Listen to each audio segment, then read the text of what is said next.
खानापूर तालुक्यातील खानावमधल्या Jindal industries private limited कंपनीमध्ये कामगार हक्कांचा गंभीर प्रश्न चिघळलाय। किमान वेतन, पीएफ, ESIC, बोनस, सन्मानपूर्वक वागणूक मिळावी ह्या मागणीसाठी कामगारांनी एकत्र येत भारतीय मजदूर संघाची अधिकृत कमिटी स्थापन करून कंपनी आवारात युनियनचा झेंडा उभारला। त्यामुळे जिंदालमधल्या संघर्षाला अधिकृत आणि संघटित स्वरूप आता मिळाले। 2015 पासून असलेल्या ह्या कारखान्यामध्ये 2023 मध्ये जिंदालसारखी ब्रँडेड कंपनी आल्यामुळे कामगारांच्या अपेक्षा वाढलेल्या होत्या, पण प्रत्यक्षात किमान वेतन, पीएफ, ESIC, बोनस, ओव्हरटाईम ह्यासारख्या सुविधा मिळाल्या नाहीत असा आरोप त्या ठिकाणी करण्यात आलाय।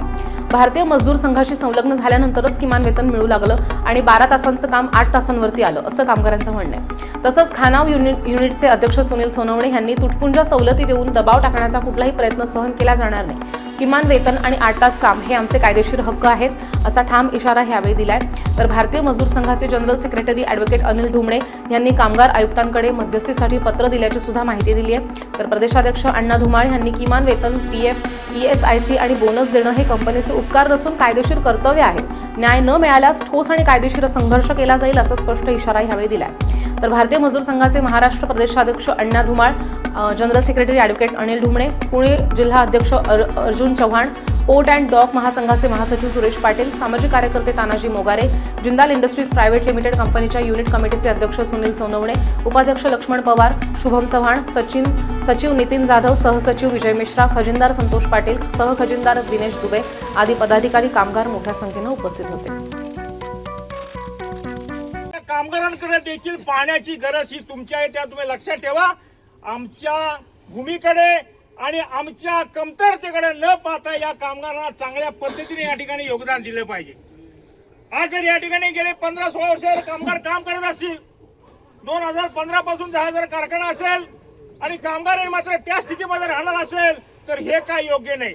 त्यामुळे कामगारांची ताकद काय आहे हे दाखवण्याची वेळ या जिंदाल ग्रुपने आणावी नाही, ही मात्र मी त्यांना आज या प्रसंगी त्यांना विनंती करतो।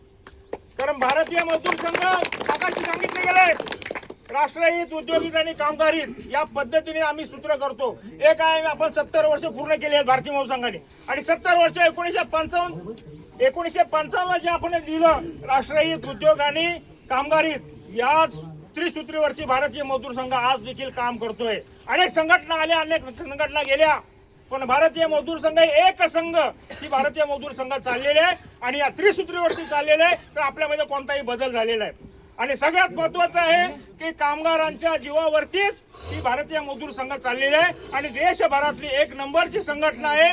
त्यामुळे या ठिकाणी देखील असलेल्या कामगारांनी, विशेष करून आपल्या रायगड जिल्ह्यातल्या सर्व कार्यकर्त्यांनी आपण आपल्या ताकदीवरती काम करायचं आहे। आणि इथं जरी असले आमचे महाराष्ट्राचे अध्यक्ष असले, आमचे माननीय अण्णा धुमाळ जरी असले तरी या ठिकाणी जर आले नाहीत तरी देखील आपण सर्वांनी मजदूर संघ म्हणून काम करायचं आहे। कारण प्रत्येक कार्यकर्त्याच्या जीवावरती भारतीय मजदूर संघ आहे। त्यामुळे आपण लक्षात घेतलं पाहिजे, अनेक संघटनांमध्ये आणि भारतीय मजदूर संघामध्ये हा फरक आहे। मी जर या ठिकाणचा अध्यक्ष असेल, संघटनेचा अध्यक्ष असेल तर मीच मोठा असं भारतीय मजदूर संघाचं नाही। सर्वसामान्य कार्यकर्ता देखील भारतीय मजदूर संघाचं काम करू शकतो आणि तो कार्यकर्ता काम करेल। त्यामुळे अनेक ठिकाणी संघटना ज्या काम करतात त्यांच्या नावानी करतात आणि म्हणून आपण सर्वजण आमच्याकडे आलात आणि आमच्यावर जो विश्वास आपला व्यक्त केला, दाखवला। मी आपल्याला खात्रीने हे सांगल की आपण जो आमच्यावर विश्वास ठेवला त्या विश्वासाला भारतीय मजदूर संघ पात्र राहील आणि या ठिकाणच्या कामगारांना च्या शेवटच्या क्षणापर्यंत, या शेतीच्या कामगारांना न्याय मिळेपर्यंत भारतीय मजदूर संघ हा आपल्या मागे नाही तर आपल्या पुढे उभं राहील। हे या ठिकाणी मी आपल्या सगळ्यांना माहिती की या पुणे मुंबई एक्सप्रेस हायवे जो आहे, या हायवेवर सुद्धा आपली युनियन ही कार्यरत आहे। या ठिकाणी या रस्त्यावर या ठिकाणी साफसफाई करणारे, पेट्रोलिंग करणारे, गार्डनिंग करणारे, त्या ठिकाणी टोलवरचे कामगार, असे 500 कामगार हे आपल्या या संघटनेचे सभासद आहेत। ज्यावेळी या ठिकाणी संघटना केली त्यावेळी पहिल्या सुरुवातीच्या काळात फार मोठा संघर्ष झाला, खूप अडीअडचणी आल्या, खूप त्रास झाला। मी आपल्याला सांगेल की आपल्याला जो काही आता पगार मिळतोय त्यावेळी या एक्सप्रेस हायवेवर काम करणाऱ्या कामगारांचा पगार आपल्याला विश्वास वाटणार नाही। 2007-08 साली हा 2750 रुपये असा महिना पगार, 12-12 तास ड्युटी, अशा अनेक गोष्टी या रस्त्यावर होत्या. त्यानंतर ते सगळेजण भारतीय मजदूर संघात आले. आपण खूप मोठा संघर्ष केला, लढा केला. हा रस्ता अडवला होता, तो नाका अडवला होता आणि हे सगळं केल्यानंतर, संघर्ष केल्यानंतर आजच्या ठिकाणी आपण 2007 नंतर आतापर्यंत 3 वेतनवाढ, 4 वेतनवाढ करार हे त्या ठिकाणी संपन्न झालं. आणि आपल्या सगळ्यांना सांगायला मला आनंद वाटतोय की 2750 पगार असलेले कामगार आज 75,000 रुपये महिना एवढा पगार कामगार आपण मिळवून देऊ. मॅनेजर पर्सनल मॅनेजर मालक येतो, ते बोर्डाचं उद्घाटन करतो, असे अनुभव आहेत. पण या जिंदाल कंपनीमध्ये दुर्दैव आहे की ते बोर्डाला परवानगी देत नाही. आम्हाला बोर्ड लावलेला आहे. बोर्ड लावला म्हणजे काय केलंय, गेले 6 महिने आपली तुमची सोयरीक आहे. आम्ही तुम्हाला पत्र पाठवलीच, तुम्ही संमती देत नाहीत. आज तुमच्या गळ्यामध्ये आम्ही मंगळसूत्र घातलेलं आहे. त्यामुळे आता मंगळसूत्र आम्ही घातले, तुमच्या संमतीशिवाय घातलेलं आहे. आणि त्यामुळे हे मंगळसूत्र फार दिवस तुम्ही लपून ठेवू शकत नाही. आज नाही उद्या दुनियासमोर उघडं होणार आहे. आणि म्हणून आपल्याला विनंती आहे की आता हे केलेले आम्हाला तुम्ही स्वागताला बोलवा. या ठिकाणच्या उद्योगाची भरभराट, टनेज वाढवणं, इफिशियन्सी वाढवणं, प्रोडक्टिव्हिटी वाढवणं, शिस्तीचं पालन करणं हे मजदूर संघ करतो. अनेक कंपन्यामध्ये मोठ्या मोठ्या कंपन्यात युनियन आम्ही चालवली, अनिल चालवली, मी चालवली. त्या ठिकाणी पर्सनल मॅनेजर आहेत, वकील आहेत, कन्सल्टंट आहेत. पण भारतीय संघाची युनियन झाले तर हजारो कामगारांचं स्वागत केलं तर लक्षात येतं की आता आपल्याला कन्सल्टंट वकिलांची गरज नाही, हेच सगळं करतात ते. तर त्यामुळे एका ठिकाणी आपण राहून ठिकाणी दोन्ही बाजूने विचार करणं ही सिच्युएशन आमचं काम आहे. परंतु आम्हाला करावं लागलं हे दुर्दैव आहे.